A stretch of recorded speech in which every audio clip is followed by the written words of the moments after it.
দেশি বিদেশি পাখির কলকাকলিতে মুখরিত হয়ে উঠেছে নাটোর রাজবাড়ী প্রাঙ্গণ। ফলে বিভিন্ন এলাকা থেকে দর্শনার্থীরা দল বেঁধে আসছেন পাখিগুলো দেখতে।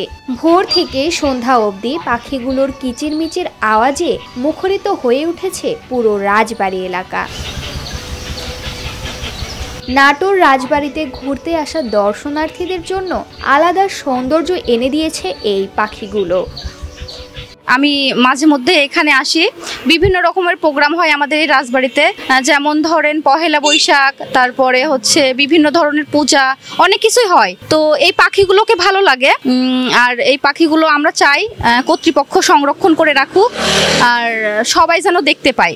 নাটোরে আমরা প্রতিনিয়তই আসি, এই রাজবাড়িতে ঘুরতে আসি। এই যে পাখিগুলো, আসলে এই পাখিগুলো অনেক সুন্দর, প্রাকৃতিক সৌন্দর্যটা বৃদ্ধি করে।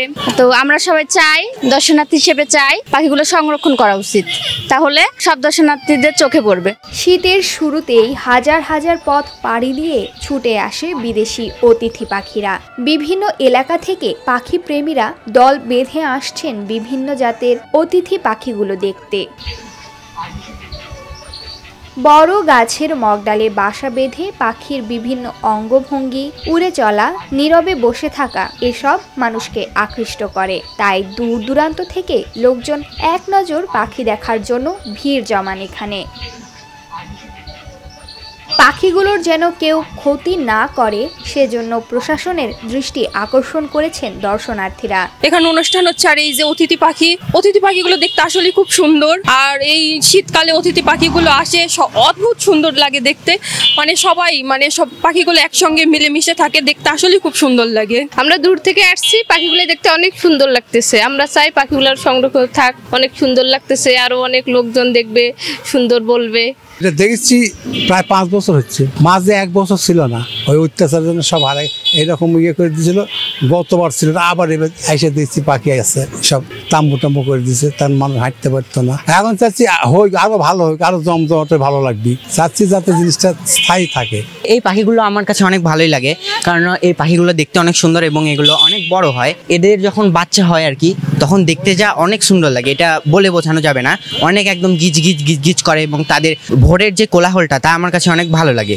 এবং যখন সকালে সব মানুষেরা হাঁটাহাঁটি করতে আসে রাজবাড়িতে, তারা এই পাখিগুলো দেখে অনেক মুগ্ধ হয়। এবং যারা দর্শনার্থী, বিদেশ থেকে বেশিরভাগ লোকজন রাজবাড়ি দেখতে আসলেও তাদের মূল আকর্ষণটাই পাখির প্রতিই থাকে। হ্যাঁ, এগুলো অতিথি পাখি, এগুলো গাছে আসে, উড়ে যায়, উড়ে আসে। এখানে দেখতে খুব সুন্দর লাগে, দেখতে ভালো লাগে, এখানে থাকলেও ভালো লাগবে।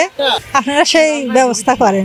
দর্শনার্থীদের জন্য নিরাপত্তার পাশাপাশি পাখিদের জন্য নিরাপত্তা আছে এবং চলাচলের রাস্তায় যেন পাখির মলমূত্রের কারণে ব্যাঘাত না ঘটে সেজন্য উপরে তাঁবু টাঙানো হয়েছে বলে জানান নাটোর সদর উপজেলা নির্বাহী অফিসার। আমাদের যে নাটোরের যে বিখ্যাত রাজবাড়ি আছে, যেটাকে আমরা সবাই রানী ভবানীর রাজবাড়ি হিসেবে চিনি, তো সেখানেও আমাদের বিভিন্ন যে ওখানে গাছগাছালি আছে, সেখানে কিন্তু অনেক বিরল প্রজাতির গাছের পাশাপাশি বিরল প্রজাতির পাখিও আছে, যেমন আপনার হাড়গিলা, বিভিন্ন প্রকারের বক। তাদের বাসস্থান কোনোভাবে নষ্ট না করে তারা যেন সেখানে থাকতে পারে, সেই ব্যবস্থাও সেখানে নেওয়া হয়েছে। যেহেতু এটা একটি টুরিস্ট স্পট এবং সেখানে বিভিন্ন ধরনের দর্শনার্থী যায়, সেই দর্শনার্থীদের কথা মাথায় রেখে তার সাথে সাথে আমাদের এই পাখিগুলো যেন তাদের বাসস্থান না হারায়, সে কারণে সেখানে শেড করে দেওয়া হয়েছে যে পাখির বিষ্ঠা বা মল তা যেন কোনোভাবেই আমাদের এই দর্শনার্থীদের ক্ষতি করতে না পারে। প্রতি বছর শীত প্রধান দেশগুলো থেকে ঝাঁকে ঝাঁকে পাখি উড়ে আসে আমাদের দেশে। এদের সৌন্দর্য